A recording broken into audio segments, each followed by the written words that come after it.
Culture Actu rejoint aujourd'hui les Hauts-de-France et la Cité des Flandres pour partir avec vous à la découverte d'une exposition inédite organisée par le Palais des Beaux-Arts de Lille, intitulée « Prière de toucher », exactement à l'opposé de ce qu'on lit régulièrement, « ne pas toucher », dans les lieux préservant notre patrimoine. Alors, de quoi s'agit-il ? C'est un fait scientifique. Nos 5 sens, vous le savez, permettent d'écouter, voir, sentir, capter le goût et toucher. La réalité est que nous n'utilisons que très partiellement ces sens qui agissent de façon interactive. Mais nous sommes tous différents et avoir accès aux œuvres d'art peut être compliqué, voire impossible selon notre situation personnelle. Ainsi, en cas de handicap visuel ou physique, la découverte est difficile, voire impossible dans un musée. La réalité est aussi que nos sens sont vecteurs d'émotions. Dans le cadre artistique, nous pouvons être plus sensibles à la vue d'une œuvre, à l'écoute d'une musique par exemple. Ici, au Palais des Beaux-Arts de Lille, on vous propose de vous lancer dans le toucher de certaines œuvres. Nous allons vivre l'aventure et tenter de vous raconter avec une médiatrice ce que nous pouvons ressentir lors de la découverte de sculptures grâce au seul toucher. Puis, nous rencontrerons Juliette Barthélémy, qui est responsable de la médiation et de l'implication du public au Palais des Beaux-Arts et qui échangera avec nous sur l'accessibilité de l'art pour tous et l'idée que celui-ci peut être une thérapie. Alors, c'est parti. Bonjour Claire. Bonjour. Nous sommes ici au Palais des Beaux-Arts de Lille pour l'exposition Prière de toucher, précisément ce qu'on n'a pas le droit de faire dans un musée. Et vous êtes l'une des médiatrices donc du Palais des Beaux-Arts pour cette exposition. Racontez-moi un petit peu comment se déroule ce parcours sensoriel que nous allons débuter ensemble. C'est une exposition où les visiteurs sont accueillis à l'entrée de la bulle par des agents d'accueil qui leur expliquent un petit peu le concept de l'exposition et qui leur proposent de se mettre en binôme. L'un des binômes portera un masque et sera à l'aveugle et l'autre sera son guide. Et la personne qui va être à l'aveugle va déambuler dans l'exposition, toucher les sculptures et le guide lui aura plusieurs rôles, donc aider à la locomotion mais aussi à la découverte des œuvres en posant des questions. D'accord. On va démarrer l'expérience alors ? Ça marche. Je vais vous mettre un bandeau. Merci. Et donc vous allez être mon guide. Et je vais être votre guide, exactement. Donc je vais me mettre sur votre gauche et vous allez pouvoir attraper mon bras, juste ici. L'idée de cette manière-là, c'est que je vous guide comme on devrait guider une personne aveugle dans la rue, en ne prenant jamais la main, mais en proposant son bras pour que la personne soit libre de se défaire de notre guidage. Donc on avance dans l'exposition. On avance dans l'exposition. Donc là, on est en train d'arriver devant une œuvre. Vous pouvez tendre les mains. Dans un premier temps, je vous laisse découvrir les sensations que vous avez sur l'œuvre, la texture que vous avez. Là, je vais vous aider un petit peu. Donc effectivement, c'est une sculpture, on le sent. Les contours sont doux, elle est froide. On pourrait avoir l'impression que c'est du marbre. Alors, pour vérifier cette idée, vous pouvez toquer sur la sculpture. C'est creux. Je pense qu'il faut prendre le contour, c'est circulaire. Pour voir un peu la taille qu'elle fait, vous pouvez la prendre dans vos bras. Elle a bien une forme effectivement assez ronde. Au niveau de la matière, est-ce que vous auriez des idées sur ce que ça peut être ? Vous avez dit marbre. En toquant dessus, vous pouvez aussi sentir, parce que c'est une sculpture ici qui a une petite odeur. Vous pouvez sentir et essayer de voir quelle matière ça peut être. Je sais pas, c'est une résine, non ? Ce n'est pas une résine. Celle-ci, c'est une des 2 œuvres qui sont entièrement en matière originale. Je vous la donne. Ici, c'est une sculpture en bronze. Ah, c'est du bronze, ok. C'est du bronze, c'est pour ça qu'elle est si froide. D'accord. Vous pouvez avoir le nom de sculpteur, c'est Bourdelle. Bourdelle, d'accord. Alors, on va essayer d'aller un petit peu dans la découverte vraiment de l'œuvre en tant que telle. Okay. Donc, je vais vous laisser découvrir un petit peu, essayer de trouver des éléments qui vont vous parler et même décrivez au fur et à mesure ce que vous touchez. Alors, je sais pas si ça change de changer de main, prendre la main droite ou la main gauche. Ça peut aider. Les gauchers, souvent, qui découvrent les œuvres par l'autre main, ont tendance à imaginer l'œuvre à l'envers, comme dans un miroir. D'accord. Si on se trompe de main, oui. On a l'impression qu'il y a une oreille d'un côté. Exactement, c'est ça, il y a bien une oreille d'un côté. D'accord. Donc il y a bien une oreille d'un côté. Une oreille d'un côté, ok. Ça, des 2 côtés là. Alors ça, c'est pas l'oreille, ce que vous avez touché devant vous. Ouais, devant moi, c'est quoi du coup ? Prééminent, c'est le nez. Ah, c'est le nez. Ah, donc c'est un... Et la bouche en dessous. Et la bouche. Ok, d'accord, j'arrive à me repérer. Ok, du coup, j'ai les yeux là. Alors là, les yeux seront plus bas. Ils sont un peu plus bas. Ils sont ici. L'arcade sourcilière, en fait. Exactement. Du coup, on distingue l'arcade sourcilière et les yeux, le nez, ok, la bouche. Heureusement que vous êtes là quand même. Et le menton. Et le menton. D'où le côté circulaire. Voilà. Et d'où le côté circulaire global. Quelque chose d'assez étonnant sur cette sculpture, c'est sa bouche. Ah, la bouche. Est-ce que vous avez l'habitude de voir des sculptures à la bouche ouverte ? Pas dans ma mémoire comme ça. Il n'y en a pas beaucoup. Non. Il n'y en a pas beaucoup. Généralement, elles sont représentées la bouche fermée. Oui, la bouche fermée, c'est vrai. Ouais, donc là, pourquoi est-ce qu'elle pourrait avoir la bouche ouverte, du coup, cette personne ? Soit la personne, le personnage a peur, ou avoir peur. Exprime de l'étonnement. Donc pour savoir si c'est une émotion, je vous conseille d'aller voir au niveau des yeux, au niveau des joues, voir si elles sont froncées, s'il y a une émotion qui se lit. Si on a une émotion de peur, on aura des sourcils froncés, on aura des joues un peu remontées, une bouche peut-être un peu plus difforme. Je suis sur les sourcils. Oui. Alors, j'ai complètement me trompé, mais c'est peut-être plus de la surprise, de l'étonnement. Alors, J'ai c'est pas l'impression de la qu'ils sont, surprise. ils sont légèrement relevés, j'ai l'impression les sourcils. C'est parce qu'en fait, la partie du front est assez courte, donc on a tendance à la confondre avec, Ok. avec le sourcil. Ok. Donc en fait, lui, il a un visage complètement serein, complètement tranquille. Et il ouvre la bouche. Il ouvre la bouche, donc D'accord. c'est pas une émotion. D'accord. Pourquoi est-ce qu'on y ouvrirait la bouche? Il parle. Il parle, exactement. Il est en train de parler. Vous sentez d'ailleurs ses dents quand vous touchez. Ah Sur oui, la partie basse, effectivement. surtout, vous allez les sentir encore mieux. Effectivement, oui, on sent bien les dents, la partie basse et la partie haute aussi un peu. Ouais. Donc là, on sent vraiment bien ses dents. Donc C'est il est en incroyable. train de parler, puisque c'est une sculpture qui s'appelle la tête de l'éloquence. D'accord. Et l'éloquence, c'est une des qualités principales des personnes qui vont faire des discours, des Tout orateurs. à fait. Et donc ici, c'est le symbole de l'éloquence. Ça explique pourquoi il a la bouche ouverte. Ça explique pourquoi il a la bouche ouverte. Et aussi au niveau de son visage, je sais pas si vous l'avez senti au niveau du nez, il a un nez bien particulier. Il a pas un nez en trompette. Que vous le sentez ou pas? On sent, enfin, comme s'il respirait. Enfin, Il a des narines qui sont bien dilatées. Ouais, les narines un peu dilatées, Ouais. ouais. D'accord. Ça, en fait, c'est parce qu'il a un nez qui est très large en bas. Et même au niveau de l'arête du nez, vous allez sentir qu'au milieu, il y a une petite bosse. Oui, il y a une Il est un bosse. peu bombé. Ouais. Et en anglais, on parle de nez romain. En D'accord. France, c'est un nez aquilin, mais en anglais, c'est un nez romain. D'accord.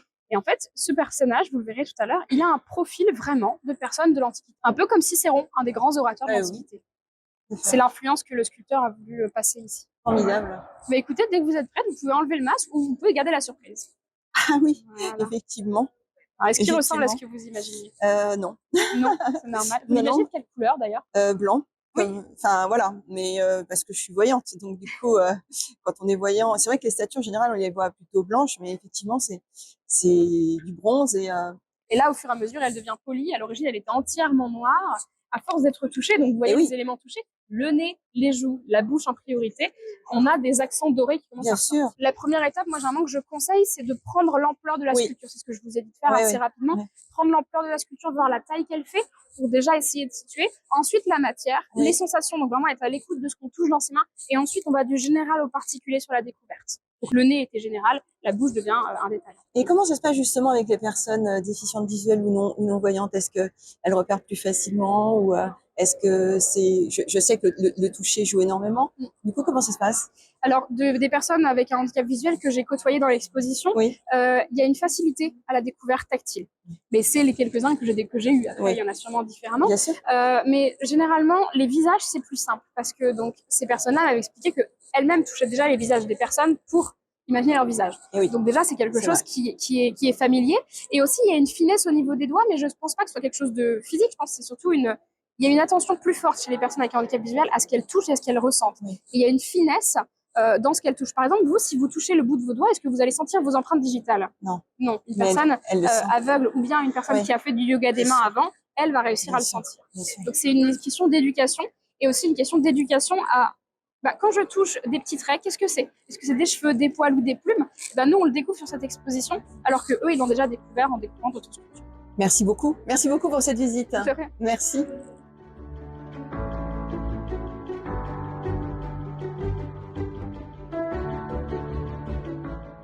Bonjour Juliette Barthélémy. Bonjour. Nous nous trouvons donc au Palais des Beaux-Arts de Lille pour cette exposition au titre original « Prière de toucher ». Pour me parler un petit peu de vous, est-ce que vous pourriez me dire en deux mots quel est votre rôle au sein du Palais des Beaux-Arts et au cœur de cette exposition originale?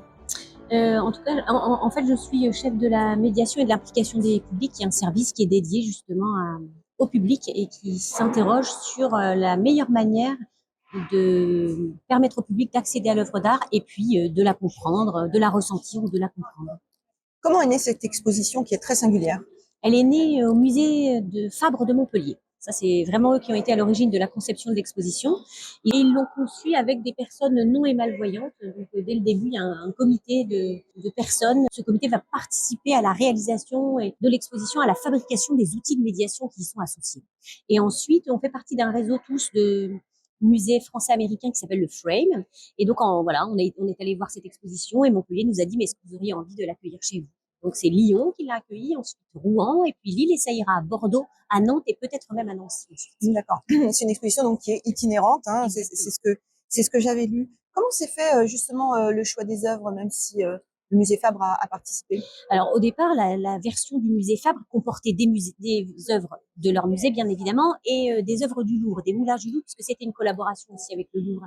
Et quand c'est parti en itinérance, on a décidé d'enlever, pour des raisons aussi de conservation, parce que les moulages étaient plus fragiles, en tout cas, que nos reproductions. Et donc, on a décidé de composer un nouveau un nouveau corpus d'œuvres. Et à ce moment-là, on a travaillé donc toujours par le biais du Frame avec un comité scientifique, avec des personnes de tous les musées qui étaient représentés et qui étaient présidés par François Blanchetière, qui travaille au musée d'Orsay aujourd'hui, qui était au musée de Tours à l'époque et qui est spécialiste de la sculpture. Et c'est avec lui qu'on a fait le choix. Chaque musée pouvait faire des propositions. Et puis on a fait le choix aussi de technique et puis le choix chronologique, parce qu'il fallait pas représenter que des œuvres de la même époque. Donc on va de l'Antiquité avec une Corée grecque et on finit avec Marta Pan, donc à nos jours avec une artiste contemporaine. Donc on couvre toutes les époques. Mais quelles matières ont été utilisées pour être au plus proche de l'identique? Parce que tout à l'heure, j'ai pu toucher une œuvre en bronze, et il y a aussi de la résine. Oui, en fait, les reproductions, elles sont faites par un atelier qui s'appelle Tactile Studio. Ils fabriquent les œuvres, donc, qui sont des reproductions en résine. Et c'est une espèce de scan 3D. On va partir de la photographie très, très précise de l'œuvre et on va en faire un scan 3D. Et on va charger les résines. Donc, on charge, c'est-à-dire qu'on va mélanger la résine avec du plâtre, si c'est une œuvre originale en plâtre, du marbre, du bronze, de la terre, pour essayer d'obtenir un résultat le plus proche possible de l'original. Mais évidemment, ce ne sont pas des matières originales, sauf pour quelques-unes d'entre elles, et notamment pour l'œuvre dont je parlais à l'instant, l'œuvre de Marta Pan, qui est une œuvre en noyer poli, qui a été reproduite par leurs ateliers aussi, par un sculpteur, quasiment, je dirais, à l'identique, même si on pourrait y distinguer probablement des différences, mais voilà. Donc c'est un mélange aussi de matières pour explorer les différentes matières. Donc vous avez animé une conférence avec des spécialistes de la santé dans le cadre des 2 jours consacrés à l'inclusion dans les musées. J'aimerais savoir en quoi les spécialistes pensent-ils que l'art a un potentiel thérapeutique qui permette un mieux-être aux personnes en situation de handicap, ou tout simplement pour le grand public? Il y a plusieurs choses. Il y a d'abord du domaine de l'intuition, c'est-à-dire que je pense que si on interroge les professionnels des musées, ils vous diront qu'ils sont là pour apporter du bien, de la beauté, pour faire passer aux gens un moment agréable, même si l'œuvre regardée d'ailleurs n'est pas forcément belle ou esthétique ou agréable à regarder. Ce qu'on va s'efforcer de faire, c'est de faire passer un bon moment. Donc ça, c'est d'abord une première constatation. Et après, effectivement, des scientifiques et des médecins se sont penchés sur la question en se disant, mais est-ce que ça aurait aussi un effet sur le cerveau? Et donc, on pourrait prouver scientifiquement que ce que l'on observe de manière empirique a un effet réel sur donc le cerveau et sur donc plus généralement sur la santé. On parle du rythme cardiaque, par exemple, avec certains essais dans certains musées. Donc là, voilà, il y a eu des études. Et alors moi, je ne m'appuie finalement que sur ces deux choses-là, l'empirique et puis le scientifique qui tend à démontrer qu'effectivement ce sentiment est vrai. Et après, quel que soit le public qui est travaillé, c'est vrai que quand on travaille dans le domaine du soin et de la santé, on pourrait se dire on va travailler avec des personnes qui sont forcément dans le soin, mais qui au cours de sa vie n'a jamais dû avoir à faire appel aux soins. Tellement dans la maladie, on est tous égaux. Il n'y a pas de genre, il n'y a pas de niveau social, il n'y a pas d'âge, tout le monde peut être touché par un médecin. Donc comme on parle d'un pied d'égalité, peut-être qu'on peut parler de manière égalitaire aussi du soin et du bien-être que peut apporter, je dirais même du mieux-être que peut apporter l'art sur la santé.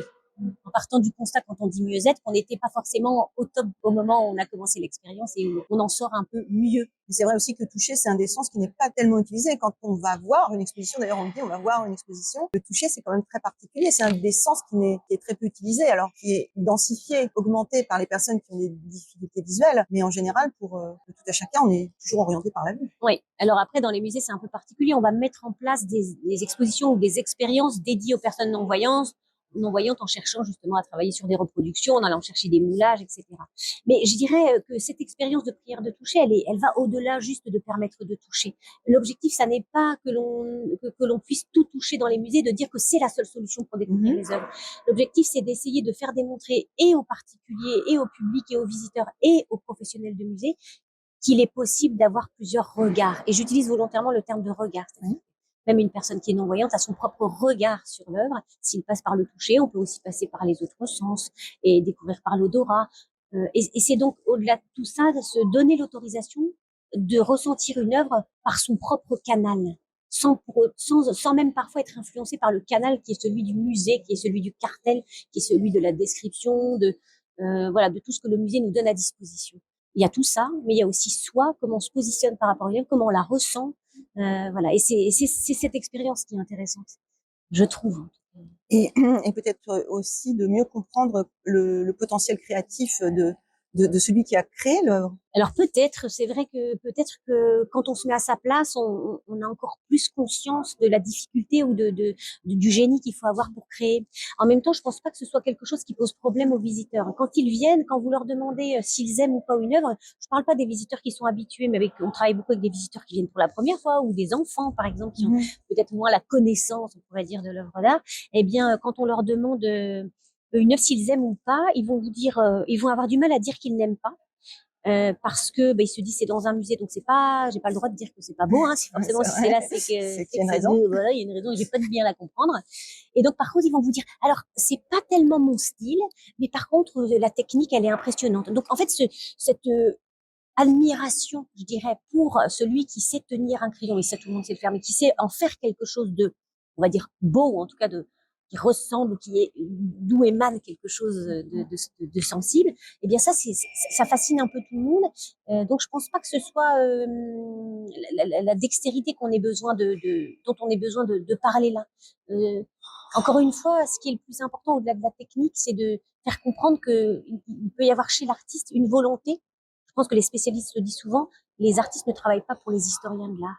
Voilà. Ils travaillent pour Absolument. un public. Oui, pour un public Voilà. et aussi, pour susciter l'émotion. Oui, et puis pour comme exutoire aussi. Enfin, ça peut être Absolument. aussi très personnel, mais c'est aussi dans cet exutoire et dans cette manière qu'a l'artiste d'exprimer des choses qui sont très profondes, très ancrées en lui, qu'on va pouvoir trouver des parallèles avec ce qu'on a nous-mêmes ressenti. C'est un peu comme quand Bien on sûr. aime une chanson finalement, parce dans ses paroles, elle exprime quelque chose que j'ai moi-même ressenti. Il y a un partage. Il y a un vrai partage, Un partage, exactement. Tout c'est à c'est fait. le plus important, Mais au oui, cœur d'un musée. voilà, On l'oublie c'est le souvent, hein. partage. Et ben cette exposition de prière de toucher, c'est ça qui est rigolo, c'est la notion du partage qui est très très forte. Et dans la table ronde numéro 1, on l'a entendu aussi, voilà, c'est important de partager. Mais c'est un peu en contradiction avec cette Ouais. envie aussi d'être dans une zone de répit, d'être dans une zone calme, de pouvoir être dans la contemplation. Le partage, alors ce serait peut-être un partage avec une œuvre, avec un artiste qui est peut-être mort depuis longtemps. Mais ça peut être le partage aussi avec d'autres visiteurs. Ah oui, j'ai vu ça tout à l'heure. Bah oui, 4 personnes qui étaient, qui cherchaient à comprendre, voilà, qui se cherchaient à parlent, comprendre. qui échangent, Oui. qui se donnent le droit de rire, Oui. voilà, il y a peut-être une zone où on sent plus de liberté, On est dans le partage. voilà. Est-ce qu'on pourrait imaginer, une idée, de reproduction d'œuvres picturales en relief, hein? Ça existe, hein. Ça existe Oui, déjà? ça Oui. existe. Après, c'est quel est l'intérêt de la reproduire? Alors, ça existe, par exemple, ici au musée, on a une reproduction du tableau du dénombrement de Bethléem de Bruegel, D'accord. qui est une exposition, une œuvre qui a été reproduite par Artessence, qui est une autre entreprise Ouais. qui est spécialisée aussi dans cette reproduction d'œuvres qui deviennent sensorielles, finalement, tactiles et sensorielles. Et donc, oui, on peut accéder à ces œuvres-là par le tactile. On peut aussi avoir, mais il faut que les artistes soient des artistes qui travaillent avec la pâte picturale, Oui. c'est-à-dire, je vais prendre un exemple comme Van Gogh ou Monet. Ça peut Absolument. être intéressant, Oui. finalement, de toucher son œuvre et d'avoir la reproduction et de sentir comment il fait vibrer la matière. Faire comprendre aussi à quelqu'un qui n'a pas l'habitude la différence entre un tableau très esthétique, très léché du 18e et une œuvre dans laquelle Van Gogh va exprimer toute son agitation, Oui, sa hargne, sa intérieur. colère, Ouais, sa ouais. tension ou Ouais. sa joie, enfin voilà. Donc peut-être oui, là ça peut être intéressant aussi bien sûr. En fait après j'ai envie de dire que l'intérêt il est pour la personne non et malvoyante, Oui. mais même une personne non et malvoyante elle va parfois être plus intéressée par l'histoire que vous allez raconter à côté, la vie de Van Gogh Le et contexte. tout. Mais oui le contexte et ça va être son secondaire hein, de toucher. Et vous pouvez très bien lui dire bah voilà je vous fais toucher une reproduction en relief du tableau de Van Gogh ou alors je vais vous faire toucher de une feuille sur laquelle j'ai reproduit les touches très épaisses, Oui. avec la marque du pinceau, la touche du pinceau. Vous allez sentir la différence avec Oui. une touche très léchée 18e, sans que ce soit original, peu importe. Et ça lui suffira. Il n'aura pas vraiment besoin d'avoir... voilà, faut que ça présente un intérêt quand même hein, sur l'œuvre picturale. Pardon, on se pose moins la question pour la sculpture qui, elle, a un vrai intérêt pour la manière d'embrasser. On a d'embrasser, de faire corps avec... On prend dans les bras, oui, ouais. C'est ce que j'ai fait tout à l'heure. Tout à C'est ça fait. qui est intéressant. Au début, on n'ose pas et après, on prend Ah dans oui, les il y a bras. des gens qui osent tout à fait. Oui, Hein. oui, tout de suite, immédiatement. Ouais, et c'est ça aussi dans la diversité des publics, c'est qu'on accepte des gestes qui du coup sont pas tolérés normalement. Ça peut être des gestes, des expressions de joie, mais avec un public, je veux dire en situation de handicap mental, en beaucoup d'assauts et tout ça, et c'est très joyeux. Et j'ai vu des gens alors Il y en a un qui était en binôme qui touchait, et puis son amie qui était à côté d'elle, eh ben, elle embrassait, faisait toujours des bisous sur la joue de la sculpture. Et on sentait qu'elle avait, voilà, comme il lui avait expliqué un peu ce qui touchait, puis moi j'avais expliqué l'histoire, elle avait décidé que c'était une personne qui était cette sculpture, une personne très gentille, et donc elle a manifesté, vous voyez, Oui, son affection voilà, pour, parce qu'elle oralisait pas vraiment, bien et sûr. donc elle embrassait pour dire qu'elle avait compris que c'était une allégorie de l'été, que c'était assez doux et joyeux, et oui, On comprend bien aussi la visée thérapeutique et le fait que les gens se sentent bien dans le partage en touchant ces œuvres. ben oui, parce qu'en C'est- fait, encore une fois, il faut qu'ils passent un bon moment. Mais Bien si vous sûr. êtes mal à l'aise, si on sent que c'est pas fait pour vous, si le discours n'est pas adapté, ben votre moment il est pas bon. Bien sûr, bien sûr. Donc, Quels sont les autres projets du Palais des Beaux-Arts de Lille en matière d'accessibilité, justement, de médiation aux œuvres?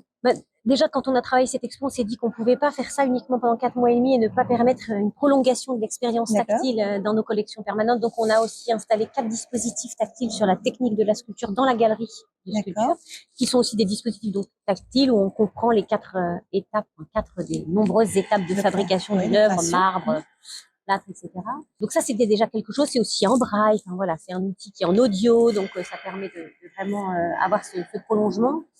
Et puis ensuite, c'est comment est-ce qu'on va continuer à explorer la sensorialité. On le fait en déployant des visites sensorielles qui sont ouvertes à tout le public, permettre au public d'aller découvrir une œuvre en écoutant de la musique, en contextualisant par un parfum. On fait jouer tous les sens. Voilà, on quelque fait part. jouer tous les sens. Et puis je pense que voilà, notre objectif aussi, c'est de travailler sur certaines cibles de public pour lesquelles on part du constat que la sensorialité, elle est importante. Voilà, comme quand vous partez d'une personne non-voyante, vous vous dites, va falloir que je construise des choses, sinon elle n'accédera pas à l'œuvre. Et c'est intéressant de partir de ces constats, de partir de ce travail de terrain pour aboutir à quelque chose qui va convenir à tout le monde. Donc là, je pense plus spécifiquement à la petite enfance et même à la toute Absolument. petite enfance. On travaille beaucoup sur les déclinaisons pour les petits et donc leurs familles, et d'expérimenter dans un espace comme la bulle des dispositifs pour les tout petits à exploiter aussi ensuite et à développer, à pérenniser dans nos collections permanentes. C'est quelque chose qu'on a envie de faire dans un avenir très Et proche. le toucher est essentiel chez les petits. Exactement, voilà. Ouais. Mais écoutez, merci beaucoup Juliette Barthélémy pour cet entretien. Je rappelle que l'exposition Prière de toucher se poursuit jusqu'au 12 mars au Palais des Beaux-Arts de Lille, avant de poursuivre sa route en direction de Bordeaux et de Nantes.